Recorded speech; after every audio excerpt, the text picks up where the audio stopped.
Draw the isometric view of the sphere of 40 mm diameter placed centrally over another sphere of 60 mm diameter. ഇതൊരു previous year KTU question ആണ്. ഈ question വളരെ simple ആണ്. ഇവിടെ combination of two സ്പിയേഴ്സിന്റെ isometric view ആണ് വരയ്ക്കേണ്ടത്. അതായത് 60 mm ഡയമീറ്റർ വരുന്ന ഒരു സ്പിയറിന്റെ സെൻട്രലി ഓൺ ടോപ്പായിട്ട് 40 mm ഡയമീറ്ററുള്ള വേറൊരു സ്പിയർ പ്ലേസ് ചെയ്തിരിക്കുന്നു. ഈ കോമ്പിനേഷന്റെ ഐസോമെട്രിക് വ്യൂ ആണ് വരയ്ക്കേണ്ടത്, ഐസോമെട്രിക് പ്രൊജക്ഷൻ അല്ല. ഈ പ്രോബ്ലം ചെയ്യാനുള്ള first step orthographic projections of this combination വരയ്ക്കുക. അതായത് top view and front view. Next സ്റ്റെപ്പിൽ isometric view of this combination വരയ്ക്കുക. ഇതേപോലെയുള്ള സിമ്പിൾ പ്രോബ്ലത്തിൽ ഐസോമെട്രിക് വ്യൂ ഓർത്തോഗ്രാഫിക് പ്രൊജക്ഷൻ വരയ്ക്കാതെ ഇമാജിൻ ചെയ്ത് ഡയറക്റ്റ് വരയ്ക്കാൻ പറ്റും.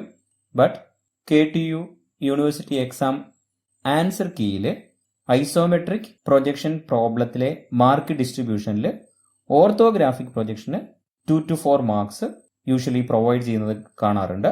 In case isometric projection answer തെറ്റിപ്പോയാലും ഓർത്തോഗ്രാഫിക് പ്രൊജക്ഷൻ ശരിയാണെങ്കിൽ അതിന് മാർക്ക് കിട്ടുന്നതാണ്. അതുകൊണ്ട് ഇവിടെ first orthographic projection of this combination വരയ്ക്കുന്നു. നെക്സ്റ്റ് സ്റ്റെപ്പിൽ ഐസോമെട്രിക് വ്യൂ വരയ്ക്കുന്നു. First orthographic projections of this combination വരയ്ക്കുക.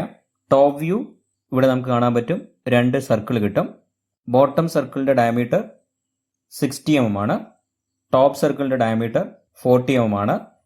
ഇത് സെൻട്രലി ഓൺ ടോപ്പായിട്ട് പ്ലേസ് ചെയ്തിരിക്കുന്നതുകൊണ്ട് 2 കോൺസെൻട്രിക് സർക്കിൾ കിട്ടും. ഫസ്റ്റ് സർക്കിളിന്റെ ഡയമീറ്റർ ഈക്വൽ ടു 60, സെക്കൻഡ് സർക്കിളിന്റെ diameter equal to 40. 30 mm and 20 mm റേഡിയസിൽ concentric circle വരയ്ക്കുക.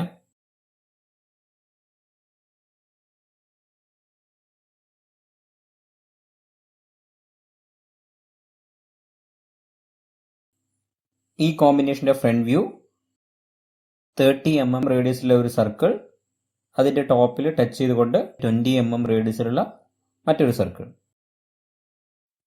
30 mm എബോവ് സെന്റർ ലൊക്കേറ്റ് ചെയ്യുക. 30 mm റേഡിയസിൽ സർക്കിൾ വരയ്ക്കുക. ഈ സർക്കിളിന്റെ സെന്ററിൽ നിന്ന് 30 പ്ലസ് 20 50 mm എബോവ് ആയിട്ട് അടുത്ത സർക്കിളിന്റെ സെന്റർ ലൊക്കേറ്റ് ചെയ്യുക. ഇത് സെന്റർ 20 mm റേഡിയസിൽ സർക്കിൾ വരയ്ക്കുക.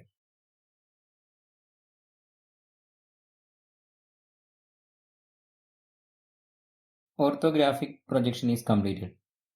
Next step isometric view of this combination ആണ് വരയ്ക്കേണ്ടത്. പ്രോബ്ലത്തിൽ ഐസോമെട്രിക് വ്യൂ ആണോ പ്രൊജക്ഷൻ ആണോ എന്ന് ചെക്ക് ചെയ്തപ്പോൾ ഇവിടെ ചോദിച്ചിരിക്കുന്നത് ഐസോമെട്രിക് വ്യൂ ആണ്. First isometric view of this bottom sphere വരയ്ക്കണം. Isometric projection and isometric view of sphere already video number 8ൽ ഡീറ്റെയിൽഡ് ആയിട്ട് ഡിസ്കസ് ചെയ്തിട്ടുണ്ട്. നമുക്കറിയാം isometric projection of a sphere is a circle of radius equal to radius of sphere. But isometric view of a sphere is a circle of radius equal to 1.22 times radius of this sphere.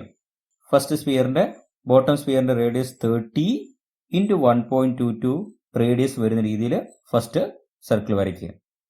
അപ്പോൾ റേഡിയസിനെ 1.22 കൊണ്ട് multiple ചെയ്യുക, അല്ലെങ്കിൽ isometric സ്കെയിലിൽ നിന്ന് ഈ length measure ചെയ്യുക.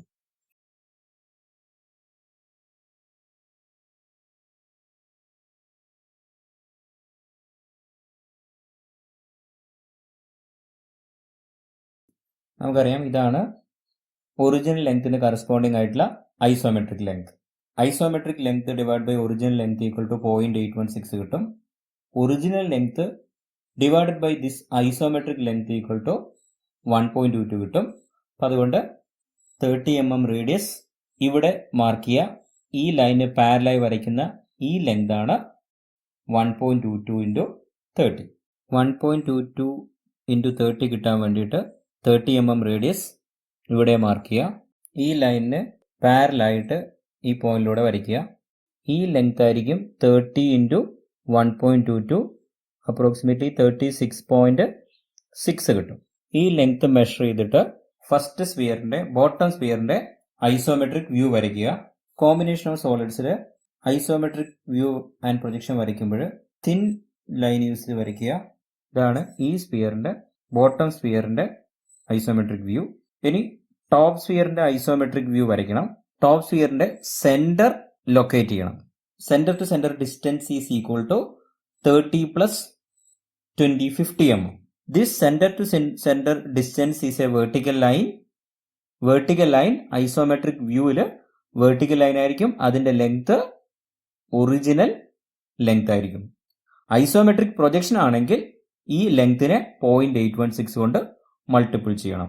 അപ്പോൾ ഇവിടെ ഈ സെന്ററിൽ നിന്ന് 30 plus 20, 50 mm എബോ ആയിട്ട് ടോപ്പിലത്തെ സ്ഫിയറിന്റെ സെന്റർ ലൊക്കേറ്റ് ചെയ്യുക.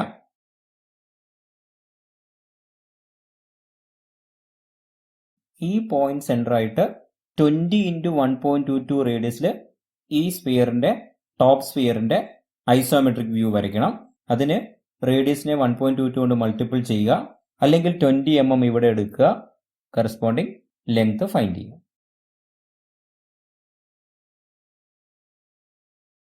ട്വൻറ്റി ഇൻറ്റു 1.22 24.4 കിട്ടും. ഈ ലെങ്ത് മെഷർ ചെയ്തിട്ട് സർക്കിൾ വരയ്ക്കുക. ഈ പോർഷൻ ഇൻവിസിബിൾ ആയിരിക്കും. ഡാഷ്ഡ് കർവ് യൂസ് ചെയ്ത് വരയ്ക്കുക. തിക്കായി വരയ്ക്കുക.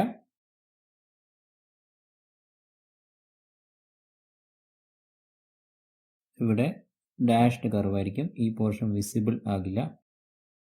ഇതാണ് isometric view of this combination. Dimension ചെയ്യുക. R30.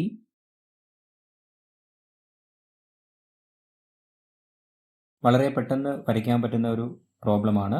Previous year KTU university question കൂടിയാണ്. വരയ്ക്കുമ്പോൾ ഐസോമെട്രിക് വ്യൂ ആയതുകൊണ്ട് രണ്ട് സർക്കിളും 1.22 ഇൻറ്റു റേഡിയസ് ഓഫ് സ്ഫിയറിൽ വരയ്ക്കുക. Centre to centre distance is a vertical line. Isometric view ആയതുകൊണ്ട് ആ ലൈൻ്റെ ലെങ്ത് ട്രൂ ലെങ്ത് ആയിരിക്കും. That is 30 plus 20, 50. ഇനി ഈ സെയിം ക്വസ്റ്റ്യൻ തന്നെ ഐസോമെട്രിക് പ്രൊജക്ഷൻ ആണ് ചോദിച്ചതെങ്കിൽ ഈ പോയിന്റ് ലൊക്കേറ്റ് ചെയ്തതിനു ശേഷം 30 റേഡിയസിലാണ് സർക്കിൾ വരയ്ക്കേണ്ടത്. 30 ഇൻറ്റു 1.22 വരയ്ക്കേണ്ട. നെക്സ്റ്റ് ഈ പോയിന്റ് ലൊക്കേറ്റ് ചെയ്യുമ്പോൾ ഈ സെന്റർ ടു സെന്റർ ഡിസ്റ്റൻസ് ഇവിടെ 30 plus 20, 50 ആണ്. അപ്പോൾ 50 ഇൻറ്റു 0.816 വേണം എടുക്കേണ്ടത്. അപ്പോൾ 50 mm ഇവിടെ മാർക്ക് ചെയ്തിട്ട് അതിന് കറസ്പോണ്ടിങ് ആയിട്ടുള്ള ഐസോമെട്രിക് ലെങ്ത് എടുത്തിട്ട് വേണം ഈ സെന്റർ പോയിന്റ് ലൊക്കേറ്റ് ചെയ്യേണ്ടത്. ദെൻ 20 mm റേഡിയസിൽ സർക്കിൾ വരയ്ക്കുക. 20 ഇൻറ്റു 1.22 ആവശ്യമില്ല.